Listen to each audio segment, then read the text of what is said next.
up, YouTube? My name is Jamin, and this is Not Too Casual. Now, if you've seen my face before, welcome back. But if it's your first time, welcome as well. Either way, go ahead and give me a like on your way in because you are here for a reason. Whether or not it was given to you in your feed, you like my face, you like what I'm talking about, you like my thumbnail, something. Give me some support and give me a like and maybe even a subscription if I can earn that from you today. And if you want to support monetarily, buy your boy a coffee, link down in the description and on an upcoming graphic. All right, let's get into it today, guys. We are going to be talking about feminism. That's right. You saw the title, What We Lost When Women Went to Work. Remember to go ahead and leave your comments down in the comment section so we can have a conversation. Let's get into it, guys. When millennials invented the girl boss, Gen Z responded with the trad wife, with their homemade Cinnamon Toast Crunch cereals and BMIs of 18 after popping out a half dozen kids. It makes them easy to hate. Welcome to the Ballion Farm Kitchen. Today my toddlers wanted cereal for breakfast again, so I decided to make some Cinnamon Toast Crunch since that's my husband's favorite cereal. Typically conservative and Christian, these women have traditional marriages, embracing the idea that it's okay for a woman to stay home, take care of her kids, and tend to the hearth. It's a mindset, a lifestyle, but also an aesthetic that traffics in 1950s nostalgia. I was so proud of my man going out to earn a living for us. And Pete was so proud of me.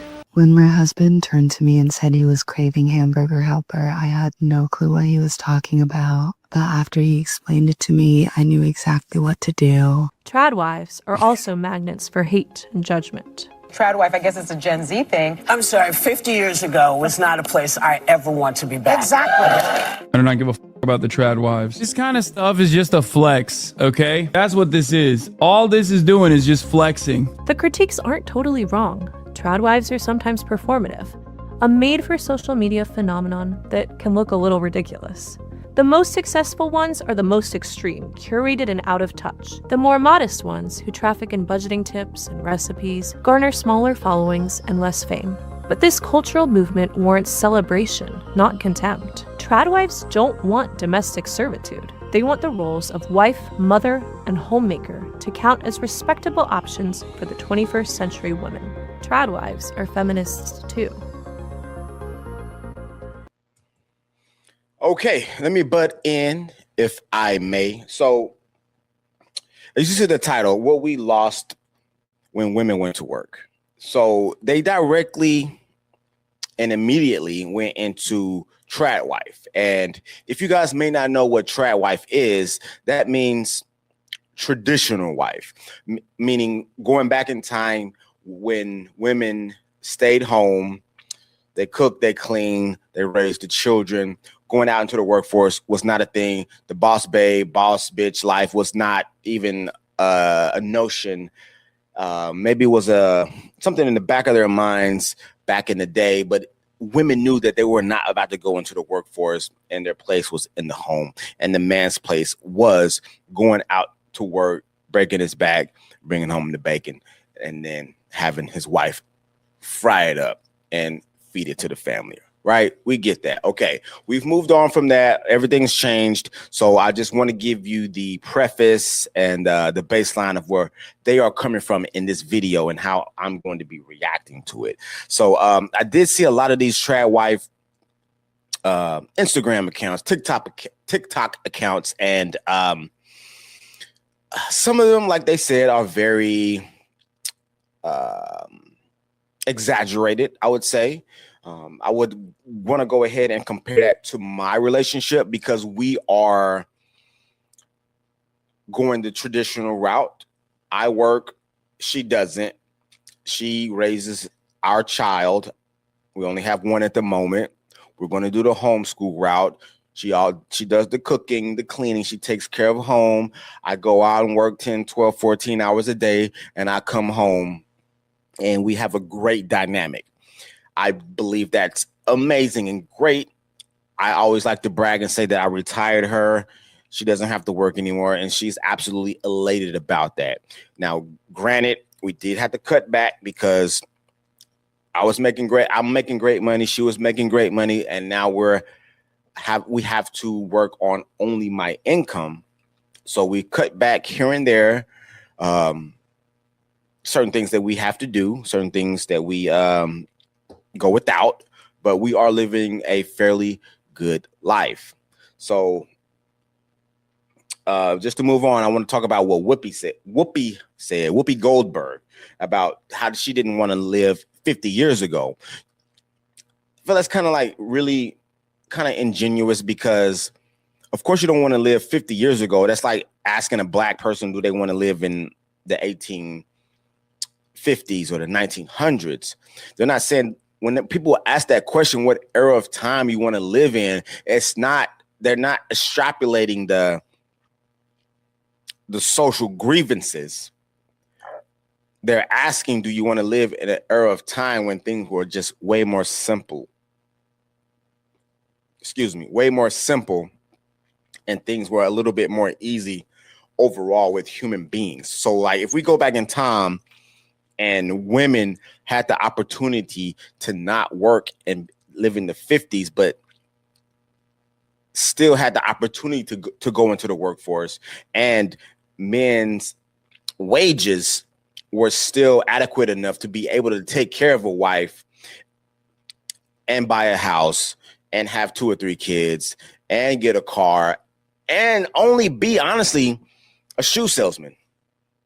That's what it used to be like. But once women go into the workforce, you got to think, as companies, you're like, overnight, you got half the country working, and now you have 100% of the country working.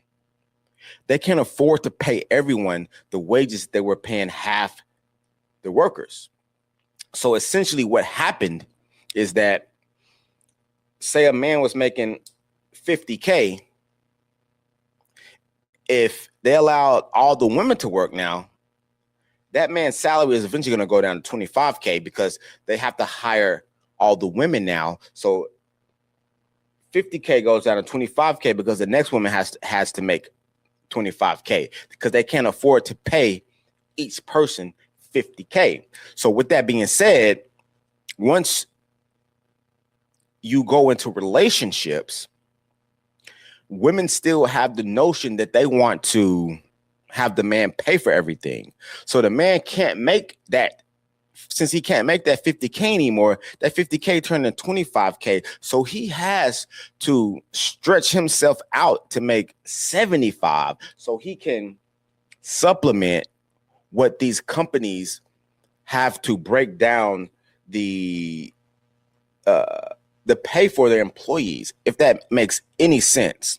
Because women always want their man to make more money than them, no matter how much that woman makes. Let's go ahead and continue, because I'm babbling and I'm talking quite a bit. The cultural stigma around being a homemaker traces back to the 1963 book, The Feminine Mystique, by Betty Friedan, which launched the second wave feminist movement. Women were told to pursue no greater destiny than to glory in their own femininity, she wrote. They had been taught to pity the neurotic, unfeminine, unhappy women who wanted to be poets or physicists or presidents. She compared deluded housewives to people marching into concentration camps, suffering a slow death of mind and spirit. She disparaged women who baked their own bread, sewed their own and their children's clothes, kept their new washing machines and dryers running all day.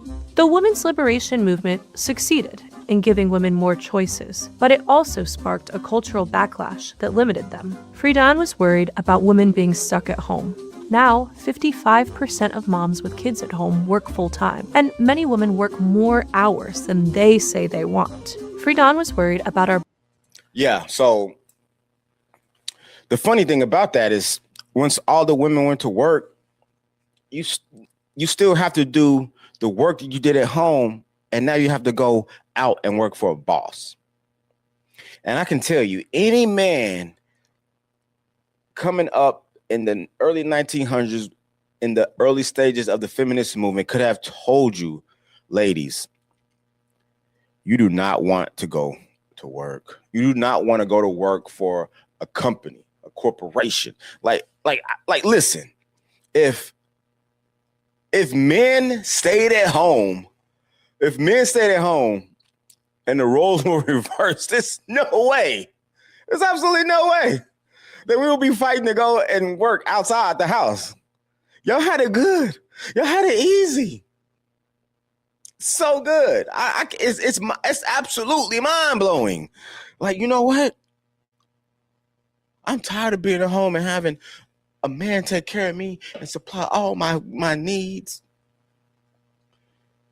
I can go shopping when I want, grocery shopping. I can meet up with Ethel and we can talk about crocheting.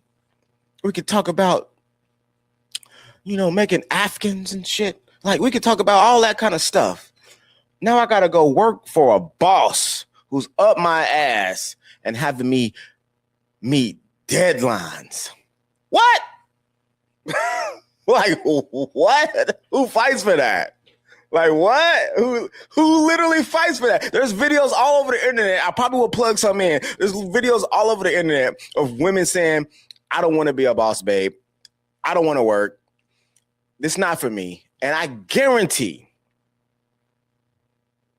say that one more time, I guarantee majority of women, if they came across a man that would retire them, they would never work again in their life. So why did you fight so hard to go to work? To get the opportunity? Women always work. You had the opportunity. You wanted us to force you into jobs, careers, maybe, mostly just jobs, because most occupations aren't careers, just be honest. It's just not.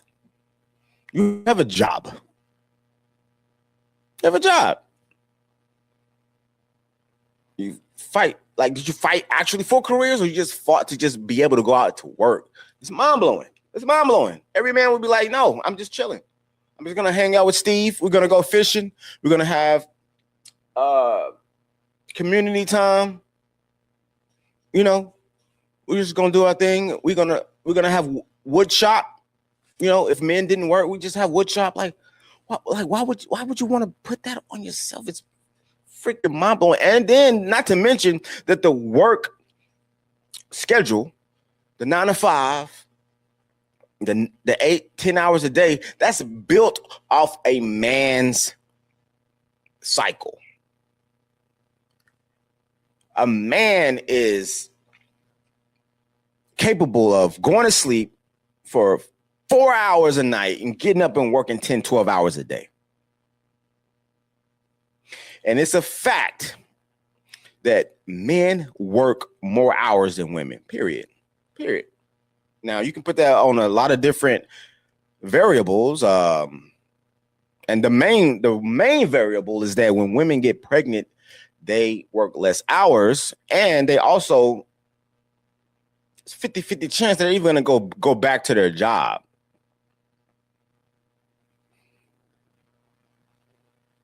Prime example, me. My wife had a baby, not going back to work ever again. We are going to figure out how to make it, because one, we had a baby, which completely changes your life, right? And then you look at that baby in the eyes, right? And it blows my mind that we have built a society where we send our young babies to daycare, to essential strangers when they're like 3 to 6 months old. Man, I can't do it. I can't fucking do it. I look at my little baby boy, and it's no way I'm sending him to daycare. Like, how he looks at me, how he looks at my wife, and then he will have to look at a stranger for 8 hours a day. Man, no, ain't no fucking way, bro. It's no way we should have built a society like this. Why did we send women to work just to have strangers raise our kids and then pay them to raise our kids, which is almost the same amount of money they were making is what we're paying them to raise our kids? We don't know these people. They need to be raised by family, sisters, aunts, grandmothers, uncles. They need to be raised by family members and people that hold your beliefs. We have no idea what these people are doing. You know, all these videos, these surveillance camera videos of these people mistreating babies, kids, neglecting, and just imagine all the things that go on that we never see. That we never see. That's what we lost. We lost our women, which are our mothers, who are the ultimate teachers that should be teaching their own children. That's what we lost. Teachers, there should be no schools. There should be only homeschool networks where the community you live in, they have a homeschool network and they only cater to what you want your child to learn. Not all this progressive bullshit about, I'm not even going to go there, but like all this stuff that they're teaching in schools that no one agrees with. We have no say-so in our curriculum or what our kids learn at all. We can't even control what school they go to. It's just wherever you live, they have to go to this school. What if that school sucks? What if it's underperforming? And damn it, today it probably is, because graduating seniors, a literal stat, 70-80% of them can't read or do math proficiently when they graduate high school. But go ahead, send your kids to public school. Let their ass turn out to be some dumbasses. And those are the people. And when everyone's dumb, everyone thinks they're smart because they're amongst peers. That's why you have a shit ton of dumb politicians, shit ton of just dumb people at work. And everybody thinks they're intelligent because everyone else around them are absolute idiots. Dunces, retards. Ranting again. Let's go, y'all. Birth rate overtaking India's. Yet America's fertility rate is now in free fall. In one cohort, neo-traditionalism is going to feel like a LARP to some extent, no matter what you do. Ross Douthat, who's a New York Times columnist, worries that the digital age is one of extinction, in which many of our traditions and values get killed off, but that survival depends on intentionality and intensity. True traditionalism doesn't make it. And you see this, again, in cultures that have sort of, that are still traditional and have sort of tried to put up bulwarks against the modern world, right? Like Islam in the Islamic Republic of Iran is not doing that well. Catholicism in Poland is not doing that well, right? So you have to have some kind of reinvention of the traditional that belongs fully and accepts that it belongs fully to the 21st century. Tradwives are taking part in the process of reinvention that Douthat alludes to. They're deliberately retro, evoking an earlier era they believe was too thoughtlessly discarded. But they aren't trapped at home barefoot and pregnant. Many help support their families with part-time jobs, while also running their households and raising their children. They embrace social media to bring about a revival of the domestic sphere. They engage in just a little bit of performance to make the point clear. Of course, being forced onto the housewife track was stifling for some women. Today's tradwives don't talk much about that, and have a certain showiness to them that rubs people the wrong way. So a lot of people ask, do I? Yeah, so like I said, I've watched some of these tradwife channels, and they're a bit performative, but of course, you kind of got to be that way to project yourself into the spotlight when you're on socials and things of that nature.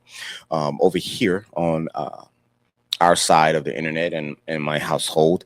We talked about it. I was like, babe, do you want to do this? You do that? Because she also, she has a side job, like a home job, a YouTube channel as well. It's called just Jennifer Saziru. My name's Jamin Saziru, so just look her up. Jennifer Saziru, spelled traditionally as far as Jennifer goes, and then you'll see my last name down here. But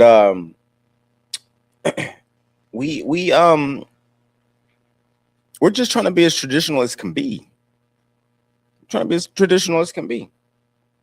And I do believe it's a flex. Like, for me to tell people that my wife doesn't work, that's a fucking flex. Like, every man need to set it up where their wife doesn't work and they take care of the kids. Like, even homeschooling the kids as well. It's even been proven that when they're homeschooled, they have what I believe it was a 33% chance, more of a chance of graduating with honors. Oh, sorry, graduating early and going to college early. Homeschooling works.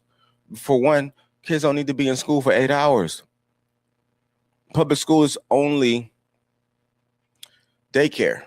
It was literally built to be daycare while parents go to work, and it was built to create factory workers, company men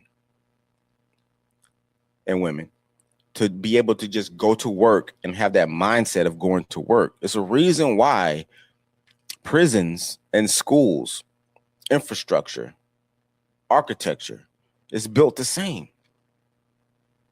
You go to school, you're locked in for 8 hours, and then prisons, locked in for however many hours, but you're on lock. You're under control. Your every movement is under control by someone else, a warden, a teacher, a guard, a principal. You're locked down. There's no freedom. Like, me and my wife, we already talk about the different field trips we're going to do. We're going to go out every day. We're not going to teach them all day because there's only so much you can learn. 3 hours, maybe a day of learning. And then let's go to the aquarium. Let's go to a park. Go out in nature. Recess should be most of the day because you have to learn the world, the environment. You have to learn things. You have to see things, react to them. You don't just sit down. Humans weren't made to even sit down as long as we do. We weren't made to lay down as long as we do. But here we are. Here we are. Let's go. Really make everything from scratch for every meal every day. Hannah Nealman, also known as Ballerina Farm, is the most famous trad wife. She's a Mormon mother of 8 who lives on a farm in Utah. But her husband is the heir to an airline fortune, and Nealman is frequently criticized for how she's really just a performer, not actually living out the homesteading lifestyle that she claims. In a sense, she's following in the tradition of Martha Stewart, who calls herself, quote, the original fucking trad wife, who ushered in an era of lavish homemaking in the 80s and 90s, which was all about spectacle. But other trad wives truly follow in the footsteps of the 50s housewives, who cared about thrift and traded budget tips for how to get by, shaped by their memories of wartime rationing. We had very little, and we took the whole paycheck out in cash, and we put it in the cash envelope, so I knew I could not go over this gas amount. I could not go over this grocery amount. Consider Shay Elliott and Angela Reed, who run the podcast Homemaker Chic. You need to control your money or your money controls you. It doesn't matter if you have $5 or $5 million. These homemakers are reacting to a world in which it's hard to scrape by on just one income, in which childcare options have grown more costly, in which the expectations placed on parents have really ballooned out of control. Tradwife culture is a corrective for a world in which staying at home with small kids can be alienating, since fewer mothers make this choice than in decades past. There's a lot less built-in community. When children get older, parents and kids find that hostile design and stupid rules govern their neighborhoods and cities, making it really hard for parents to give kids the independence they seek. This is made even harder when you don't know your neighbors. Today's intensive... Right. We don't know our neighbors anymore. Why is that? Why do we talk to our neighbors? You people who live in apartments, do you know your neighbors? Do you know who lives next to you? Left, right, up, down, at all? No community anymore. We used to live and thrive on community. Humans are social creatures, and we're losing our sociability. Being social is using social media these days. We talk to a bunch of people we don't even know online. And when you go online, these people act people act online in a completely different manner than they would in real life. And that's a fact. They say things that they would never say to your face. I can't even say they do things because it's online. They can only say and only type. Video games. We become friends with people through video games now. Where are we now as humans? Like we have to get grounded, touch some grass, go outside, take your shoes off, put your feet in the grass, connect with some humans, join some social clubs, join some sports clubs, go to church, find people, connect with people physically in real life. Whether or not you're going to brunch, lunch, go by yourself.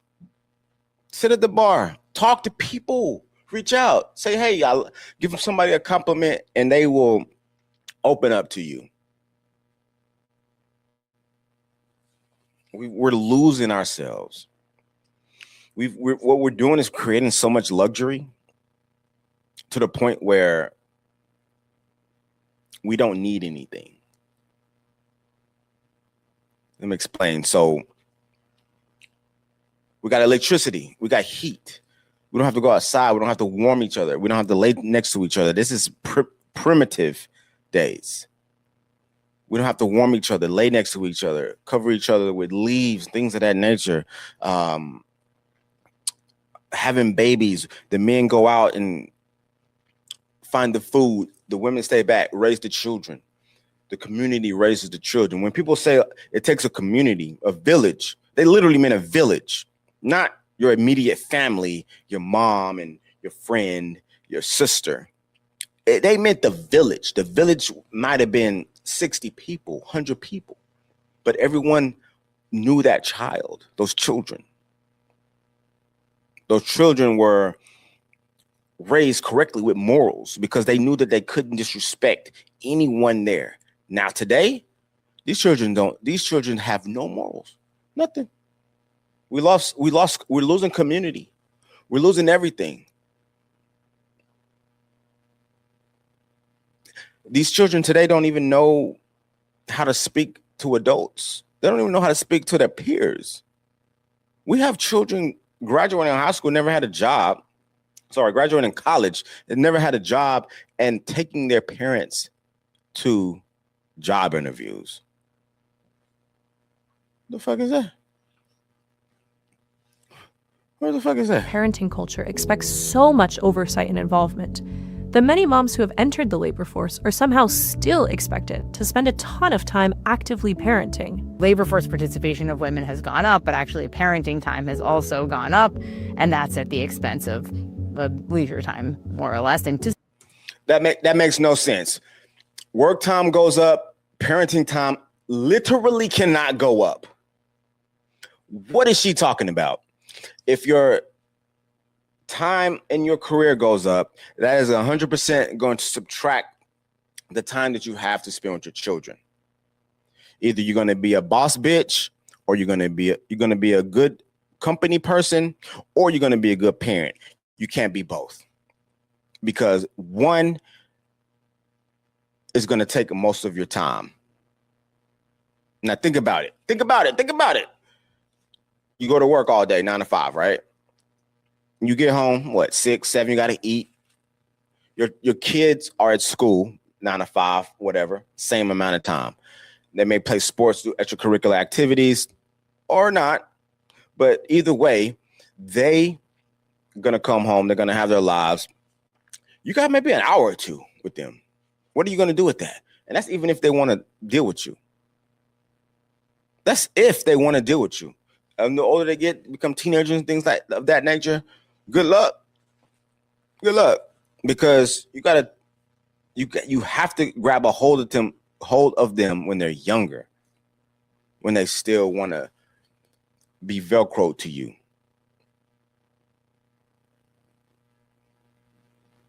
And those are the years, the days where we give our children away to strangers for them to teach them and for their peers to teach them. And that's where they learn a lot of what they're going to take on into adulthood. And that's what over here in our household, the Zero household, we're fighting against. Because we recognize and we see what women going to work has subtracted from society. And it's very unfortunate, and we talk about it all the time, but we live in that society and we have to live accordingly. Like I would love the day where my income was pretty much doubled what it is because women didn't go into the workforce and jobs would be more abundant. That means that they would be more competitively compensated. But that's just not how it is. And then you also got the 50 million illegals coming in the country, which is a whole other video, but I will get into that on a later time. So I'm gonna go ahead and wrap it up. This video about 3/4 way through, but you kind of get the gist of things. What we lost when women went to the workforce, we lost community. We lost genuine schooling of our children and how the family should be educating the children on their particular beliefs, because there's so many times where we let our children go out and learn and they come back with things that we would have never taught and never agreed with. Social, community, homemaking. And that leads into children being unruly, no manners, society breaking down. And now with a broken educational system and with so many students graduating, basically being illiterate, it's continually breaking down society. And it's making the average minded person believe that they are highly educated, when in actuality, our society is dumbing down more and more. I'm going to end it right there, guys. Make sure you like, share, and subscribe. If you like what I am offering you today with the content, if you want to buy me a coffee and support the channel monetarily, the link will be down below. And make sure you leave your 2 cents down in the comment section so we can have a conversation.